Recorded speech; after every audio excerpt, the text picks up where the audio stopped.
Selamat pagi bosku, jumpa kembali bersama saya Cecilia dari Pilar Mas Investindo Sekuritas. Touch your heart, touch your profit. Nah, seperti biasa kita akan mulai saja nih market review kita hari ini, Kamis 15 April 2021 dengan episode Chaos and Order. Maka dari itu jangan kemana-mana ya bosku, tetap di channel Pilar Mas Investindo Sekuritas. Touch your heart, touch your profit. Pionir Sekuritas Channel di Indonesia.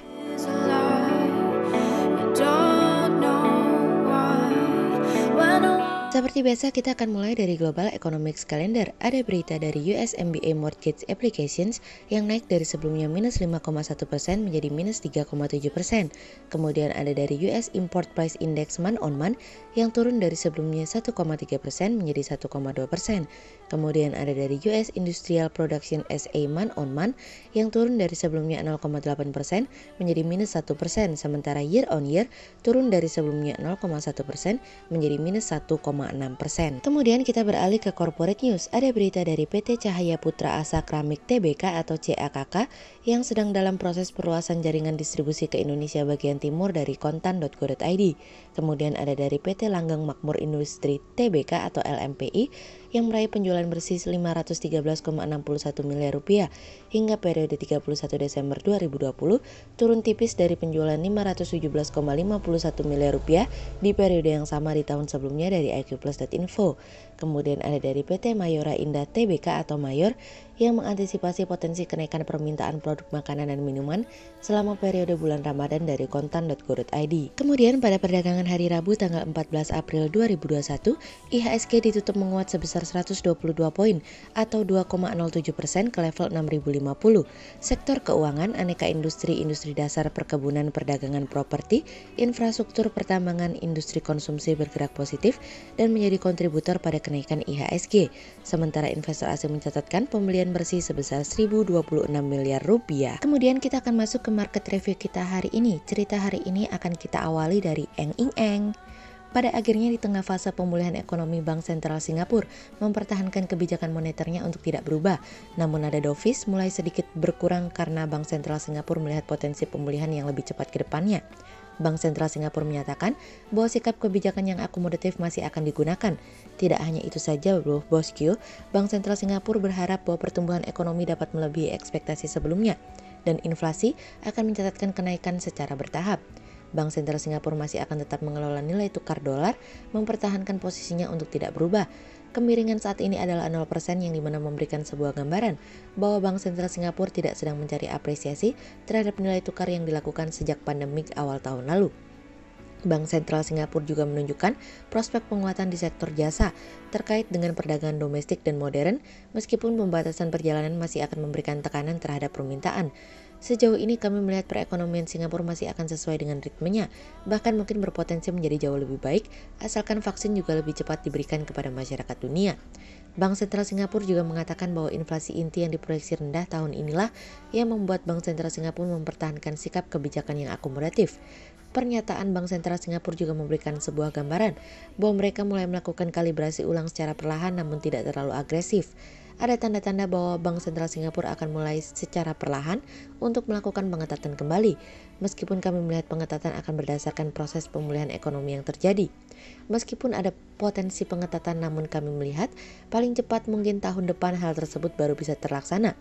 Di tengah situasi dan kondisi tersebut, pertumbuhan ekonomi di Singapura masih mencatatkan kinerja yang positif loh bosku, meskipun tidak sebaik kuartal sebelumnya. Bank Sentral Singapura sendiri mengatakan bahwa pertumbuhan ekonomi Singapura tahun ini diperkirakan akan berada di rentang 4% hingga 6%, meskipun masih akan dihantui oleh ketidakpastian khususnya dari COVID-19.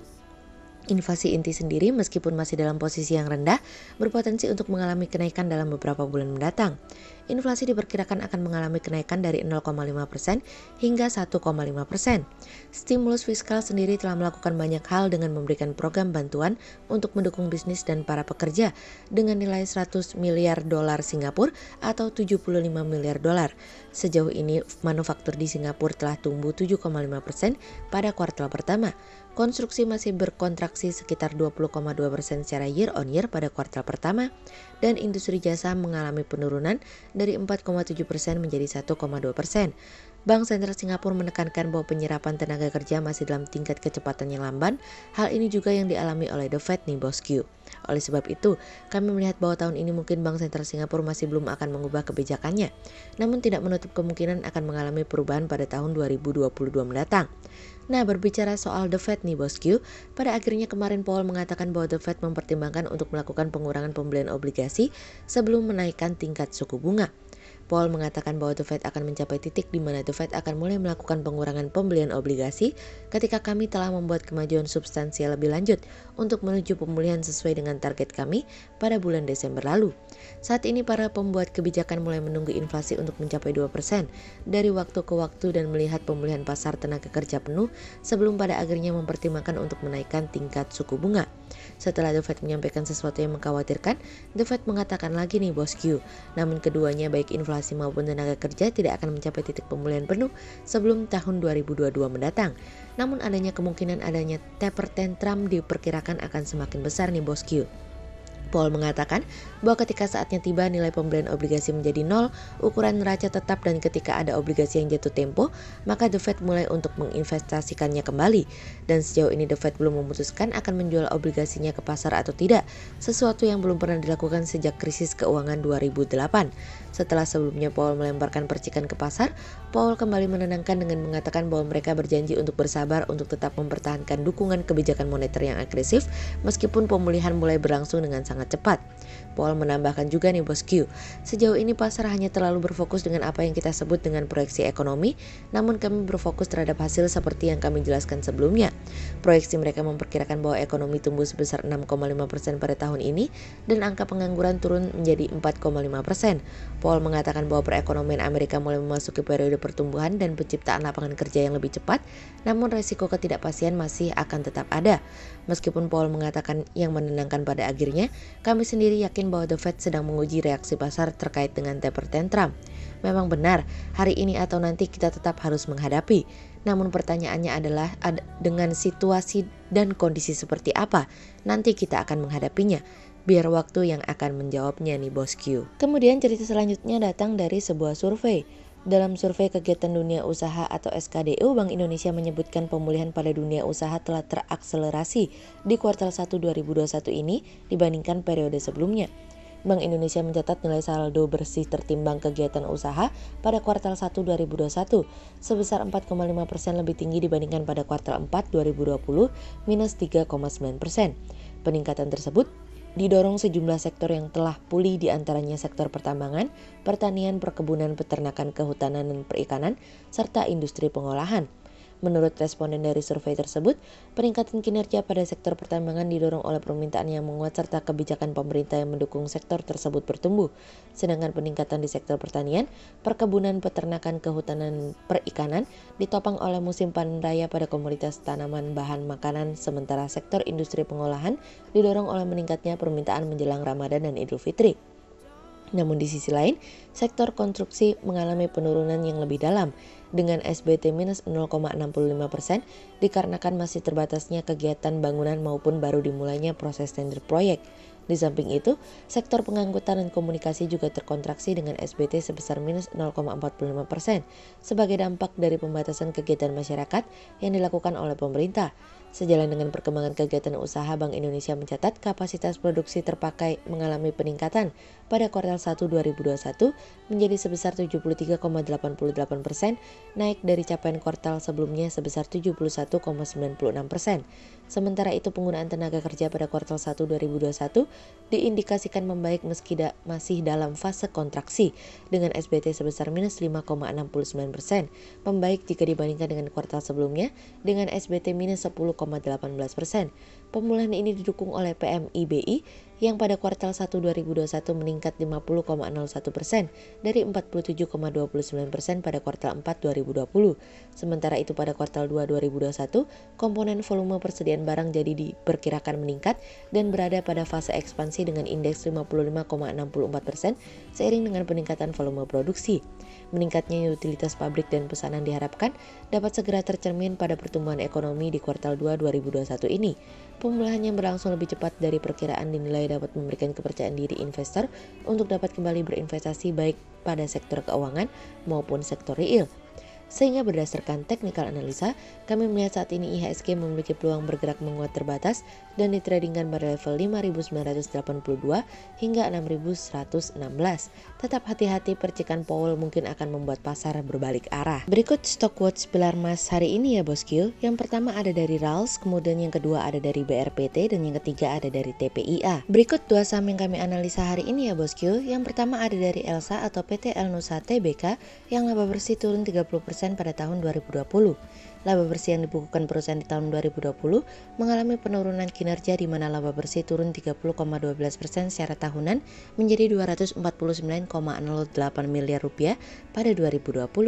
Pada tahun 2019 laba bersih ELSA mencapai 356,47 miliar rupiah.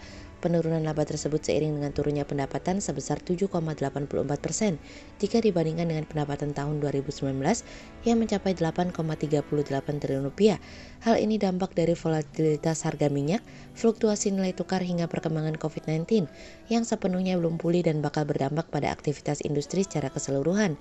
Sehingga berdasarkan technical analisa dalam tren pada jangka waktu short term berpotensi untuk bearish dengan target 320 dan tingkat probabilitas sebesar 60%. Sementara dalam jangka waktu long term berpotensi untuk bearish dengan target 285 dan tingkat probabilitas sebesar 68%. Kemudian yang kedua ada dari BBRI atau PT Bank Rakyat Indonesia Tbk yang pada bulan Februari 2021 sudah membukukan pertumbuhan kredit produktif 3,8% year on year. Bertumbuhnya kredit produktif tersebut didukung penyaluran kredit BRI hingga akhir Februari berjalan dengan baik sesuai dengan target yang telah ditetapkan. Penopang utama pertumbuhan kredit BRI masih kredit mikro, namun kredit korporasi juga mulai menunjukkan kinerja yang positif, di mana perusahaan menargetkan pertumbuhan tersebut selama tahun 2021 sebesar 6% hingga 7%. Sehingga berdasarkan technical analisa dalam tren pada jangka waktu short term, berpotensi untuk bearish dengan target 4.100 dan tingkat probabilitas sebesar 64%, sementara dalam jangka waktu long term, berpotensi untuk bullish dengan target 5.800 dan tingkat probabilitas sebesar 81%. Berikut kami akan menampilkan 40 saham pilihan dari pilar emas.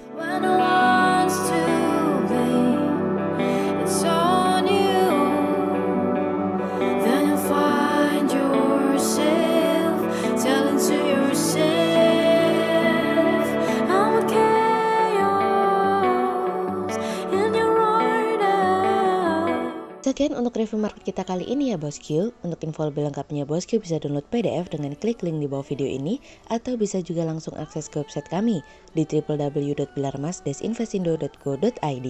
Dan jangan lupa untuk selalu jaga kesehatan buat para bosku ya. Kita akan bertemu lagi besok pagi untuk market review yang berikutnya. Jadi jangan lupa like, subscribe, dan tonton terus channel Pilar Mas Investindo Sekuritas. Touch your heart, touch your profit. Pionir Sekuritas Channel di Indonesia.